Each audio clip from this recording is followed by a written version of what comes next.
This episode of the Burnout Recovery Podcast is brought to you by MEGA, your medical indemnity partner. Whether you're starting out in your career or have decades of experience, MEGA helps you thrive with support that goes beyond insurance.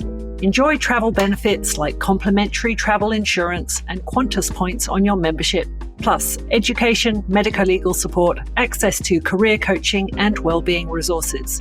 Visit mega.com.au to learn more. Insurance issued by Medical Insurance Australia, which has not taken into account your objectives or situation. Before you make any decisions about our policies, please read our PDS and consider your needs. Call us for a copy or visit mega.com.au.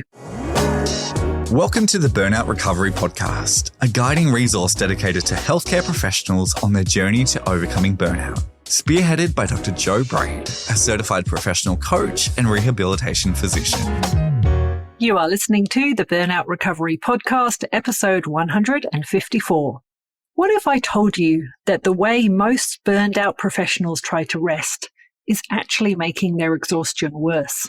That those hours you spend collapsed on the couch, scrolling your phone or binge watching Netflix aren't recharging your batteries, they're draining them even more. On this week's Burnout Recovery Podcast episode, I'm going to share with you the differences between non-productive rest and restorative rest. So stay tuned as I highlight this through a client who I worked with in the past year. So the client, will call her Sarah, and she was a resident doctor who came to me for burnout recovery coaching. She looked really exhausted at the start of our term of coaching, and she said, I don't understand why I am so tired all the time. I'm getting plenty of rest. I spend hours every night relaxing on the couch watching Netflix, but I wake up feeling like I never slept. Sound familiar? She described her typical evening. She'd come home from a long 12-hour shift at the hospital, grab some takeaway, collapse on her couch and fire up Netflix. Just one episode, she'd tell herself. I need to decompress. But one episode would turn into 6, and she'd find herself still watching at 1 a.m., eyes burning, neck stiff from lying at weird angles, and feeling somehow more exhausted than when she got home. I call it self-care, she told me. I call it me time, but I'm not getting any better. If anything, I'm getting more burned out. And Sarah's story isn't unique, and you may know other people, or it may relate to you personally as well, that this had become her nightly routine for months, coming home exhausted, promising herself just one episode, then binge watching until way too late. And she genuinely believed that she was taking care of herself and giving herself the rest she needed. But here's what was really happening. Sarah wasn't getting any more rested. She was spending hours every night supposedly relaxing, but felt like she was running on empty. And the worst part, she ended up feeling guilty about it.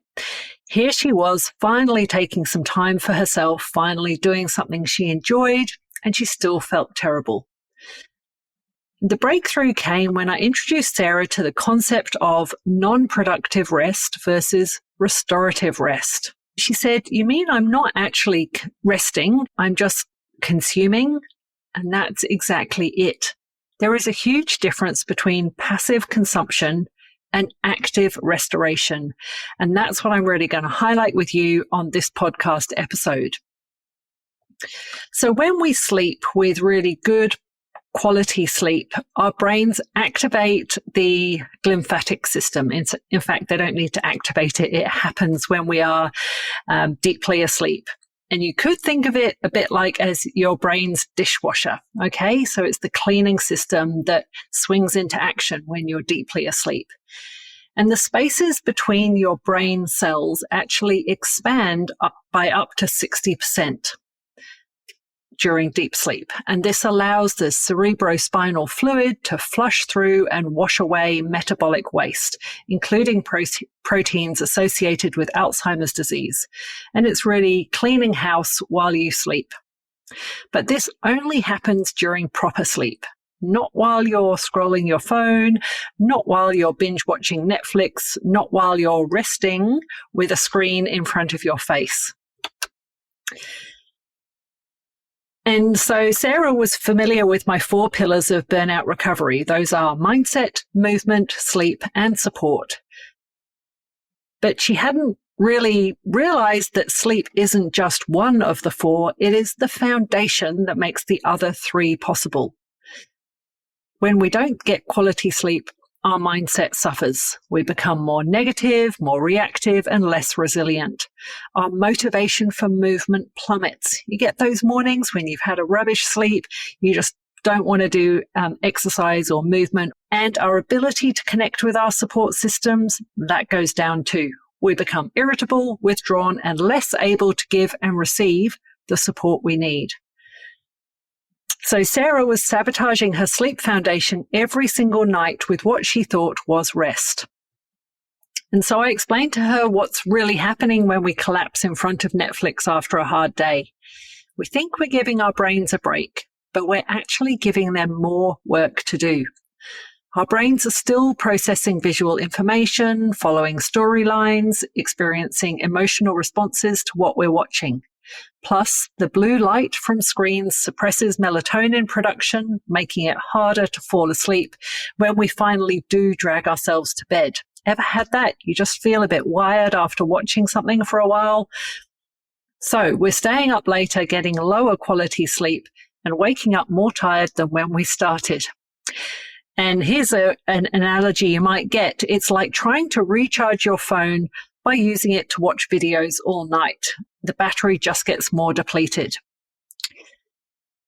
And then we can have that emotional overlay of feeling guilty about it. So we might be telling ourselves, I should be doing something more productive with my time. I should be exercising or meal prepping or calling my parents or reading that book that's been sitting on my bedside table for 6 months. So then you end up feeling guilty about your rest time, which defeats the entire purpose. And it's a real lose-lose situation. So then we work together to identify what restorative rest actually looks like for her. And I want to remind you here that restorative rest is a really intentional process that goes beyond just resting. It's about deeply renewing and recharging yourself by addressing a deficit in different types of rest, such as physical, mental, emotional, social, sensory, creative, or spiritual. It's really looking to actively engage your parasympathetic or rest and digest mode of the nervous system. Here are some options that Sarah came up with. Taking a warm bath without her phone. Reading fiction, actual books, not screens. I love a gentle stretching or yoga routine before I go to bed. Listening to music while doing something with her hands, like watercolor painting or knitting or crocheting or some activity like that she enjoys. Having real conversations with other people. The key was to find activities that either engaged her body in gentle movement, engaged her mind in a different way than work did, or actually allowed her nervous system to downshift into rest mode. So my client Sarah ran a little experiment on herself, and for 2 weeks she banned Netflix after 8 p.m. Instead, she tried restorative rest activities.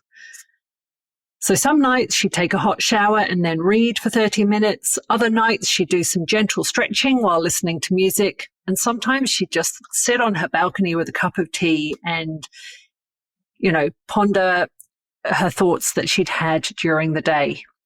And she said, the first few nights were quite hard and I felt restless and almost anxious. I realized how much I'd been using Netflix to numb out rather than actually rest. So not uncommon in burnout phases that clients have. And by the end of the first week, something shifted. Sarah was falling asleep faster. She was waking up more refreshed. And here's what surprised her the most. She had more energy in the evenings to actually do the things she enjoyed, rather than just collapsing in front of a screen. She learned to distinguish between entertainment and rest, between consumption and restoration. She didn't ban Netflix entirely. She still enjoyed a good series on her days off, but she made it intentional. So if she was going to watch something, she chose what she wanted to watch, set a time limit, and didn't feel guilty about it because it was a conscious choice, not a default escape mechanism. Now let's see how the ripple effect flowed on for Sarah. The changes went way beyond feeling more rested. When she got better sleep, her patience with difficult patients improved. Her relationships at home got better because she wasn't constantly irritable and exhausted. She had more mental energy for the other pillars. She actually wanted to move her body. She could think more clearly about her mindset work, and she had the emotional capacity to maintain her support relationships. It's amazing, she said. Fixing one pillar strengthened all the others. So based on what worked for Sarah and other clients I've worked with, here are some practical strategies you might like to try. Firstly, create a digital sunset. So pick yourself a time, maybe 8 p.m. or 9 p.m., after which you put your screens away. This gives your brain time to start producing melatonin naturally. Secondly, have a few go-to restorative activities ready. Don't wait until you're exhausted to figure out what to do instead of Netflix. Using your present self, your present moment self, to think about your future self. So if you're listening to this podcast in the morning or around lunchtime, using your brain power right now, think about how you can support yourself in the evening, 8 p.m., 9 p.m. What would be another activity you could do instead of mindlessly scrolling on your phone or watching Netflix? Have a book ready, some calming music queued up, or a simple stretch routine you can follow. And thirdly, reframe rest as an active choice, not a passive default. Instead of, I'm too tired to do anything, think about, I'm choosing to restore my energy by ... So this is all about giving yourself that permission to rest, like real rest, not productive rest, and not rest that makes you end up feeling guilty. You've got permission to do things that genuinely restore your energy, even if they seem boring or unproductive in the moment. Your brain needs downtime. Your nervous system needs to shift out of high alert mode. Your body needs to repair and restore.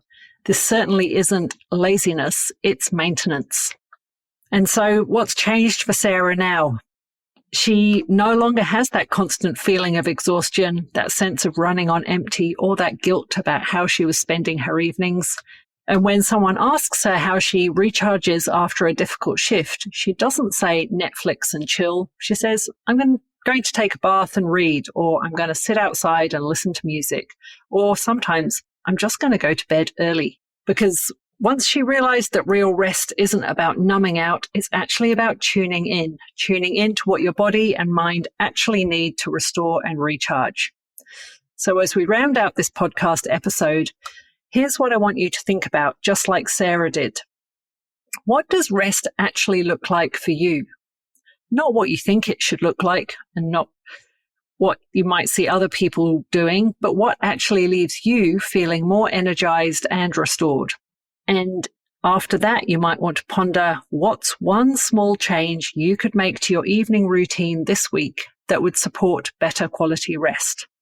Because you deserve to wake up feeling refreshed, and you deserve to have energy for the people and the things that you care about. And sometimes that means turning off Netflix and turning on your brain's natural restoration systems. Sweet dreams. I'll see you next week. Ready to take the next step in your burnout recovery journey? Visit drjoebraid.com for free resources, all 150 plus podcast episodes, and information about my keynote speaking. Links are in the show notes. Your well-being matters. Protect the asset that is you. Be your best you. Rely on MEGA for your protection and support, serving doctors for over 125 years through insurance, education, medical legal advice, and member benefits designed to help you thrive and succeed. Insurance issued by Medical Insurance Australia, which has not taken into account your objectives or situation. Before you make any decisions about our policies, please read our PDS and consider your needs. Call us for a copy or visit mega.com.au.